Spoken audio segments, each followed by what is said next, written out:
Hello दोस्तों, आज की इस वीडियो में हम लोग बात करने वाले हैं कि वीएफडी क्या होती है, इससे कनेक्शन कैसे होते हैं, इसका पैरामीटर कौन कौन से डलते हैं, इसमें वीएफडी का कौन सा पैरामीटर होते हैं और मोटर के कौन से पैरामीटर होते हैं। ठीक है दोस्तों, तो आज की वीडियो को शुरू करते हैं हम यहीं पे। तो दोस्तों, सबसे पहले मुझे इनपुट फेज सप्लाई चाहिए 3 फेज। ये मैंने मेरा इनपुट 3 फेज सप्लाई अपनी 32 एम्प्स की एमसीबी पे दे रखा है।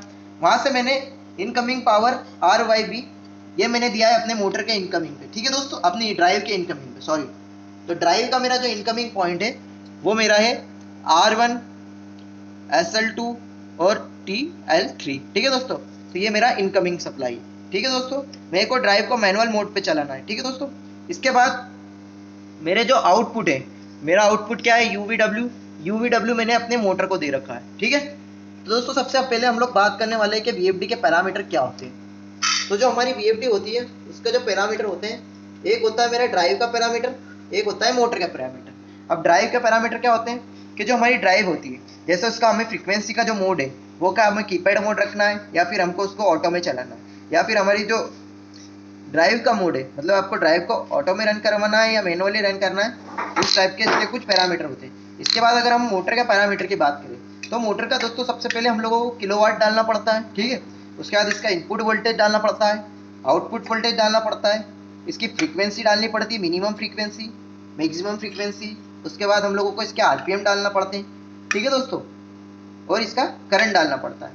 इसके बाद दोस्तों हमारी जो ड्राइव है उसमें हम लोग ये डाटा लेने के बाद प्रोग्रामिंग स्टार्ट करते हैं। तो दोस्तों आज हम वीएफडी की प्रोग्रामिंग सीखेंगे, बेसिक प्रोग्रामिंग।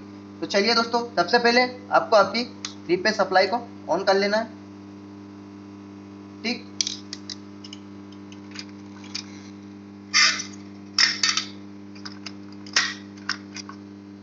तो सही है, सबसे पहले शुरू करते हैं हमारी प्रोग्रामिंग में इंटर कैसे करते हैं। तो अगर आपको एलएनटी की वीएफडी की प्रोग्रामिंग करना है तो सबसे पहले आपको एलएनटी की वीएफडी में कहाँ से कौन सा बटन, हमारे कुछ बटन होते हैं। सबसे पहला जो मेरा ग्रीन बटन होता है ये मेरा रन का होता है, मतलब ये मेरी वीएफडी को चलाने का काम करता है।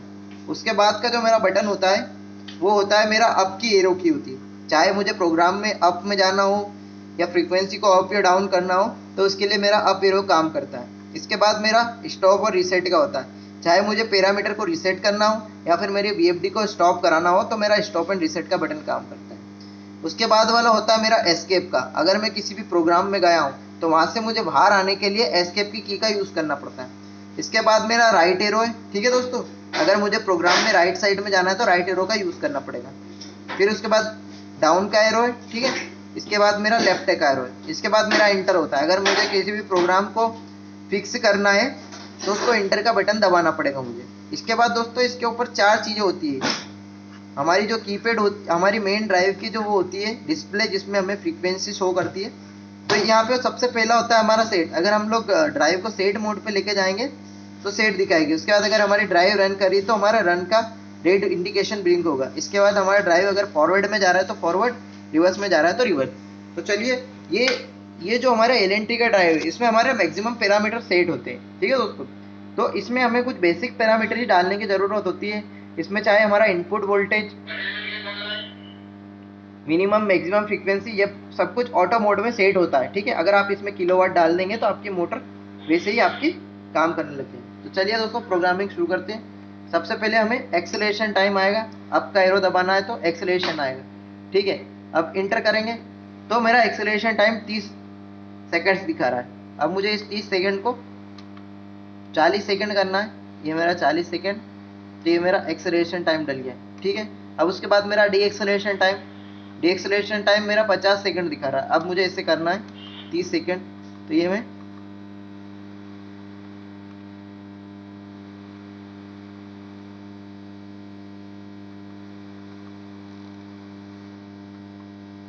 एक मिनट रोकता है। तो ये मेरा 30 सेकंड डी एक्सेलरेशन टाइम मैं डाल रहा हूँ।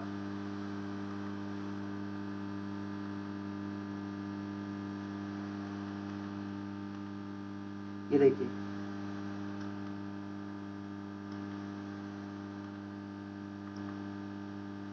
इसके बाद मेरा ड्राइव का मोड है। ठीक है दोस्तों, तो ये मेरा ड्राइव का मोड क्या है, ये मेरा ड्राइव का मोड, हमको ड्राइव के 2 मोड होते हैं।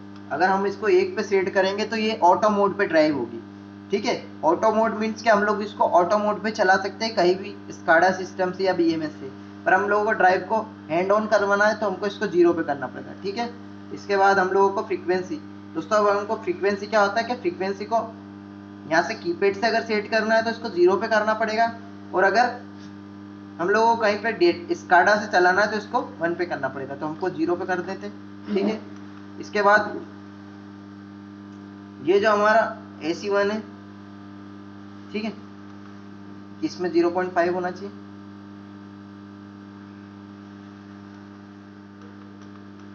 इसके बाद यहाँ पे दोस्तों हमारा करंट आएगा। ठीक है। तो ये करंट जब हमारे मोटर का कितना है हमको शो डालना है।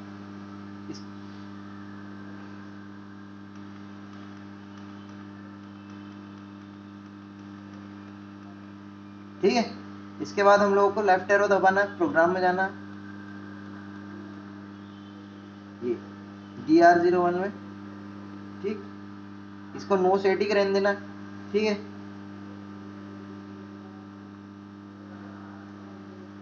तो चलिए दोस्तों, ये हमारा बेसिक प्रोग्रामिंग हो चुका है। अब हम हमारी मोटर को स्टार्ट करते हैं। अब मोटर को स्टार्ट करने के लिए हमको इसका फ्रीक्वेंसी करना पड़ेगा, तो हम इस पे इंटर पे क्लिक करेंगे। अब इंटर पे क्लिक करते मुझे यहाँ पे फ्रीक्वेंसी, तो मेरा 30 हर्ट्ज में फ्रीक्वेंसी यहाँ पे सेट करने वाला हूँ। ठीक है। ये मैंने 30 हर्ट्ज मैंने सेट कर दिया। अब मैं स्टार्ट का बटन दबाऊंगा, ये मेरा मोटर रन होने लग गया है।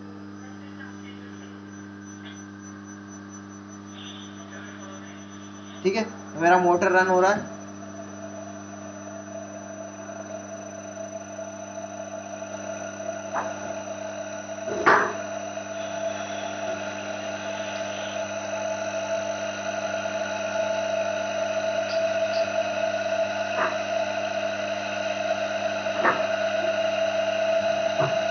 अब आपको अगर ड्राइव पे ही आपकी मोटर का करंट और फ्रीक्वेंसी करंट देखना है तो आपको ये वाली अप के एरो को दबाते रहना है, दबाते रहना है, दबाते रहना है। ठीक है। ये आपका करंट दिखाएगा यहाँ पे 2.6 एम्प्स मेरी मोटर करंट ले रही। ठीक है। फिर इसको मैं स्केप करूँगा। अब मुझे आरपीएम देखना है, ये मेरे 900 आरपीएम पे मेरा मोटर चल रहा है। ठीक है। इसको भी स्केप करूँगा। ठीक। और यहाँ से मैं बाहर आ जाऊँगा। तो ये दोस्तों मैंने आपको बेसिक प्रोग्रामिंग करके दिखाई है मोटर की। ठीक है। तो मैं अब इसको बंद कर देता हूँ।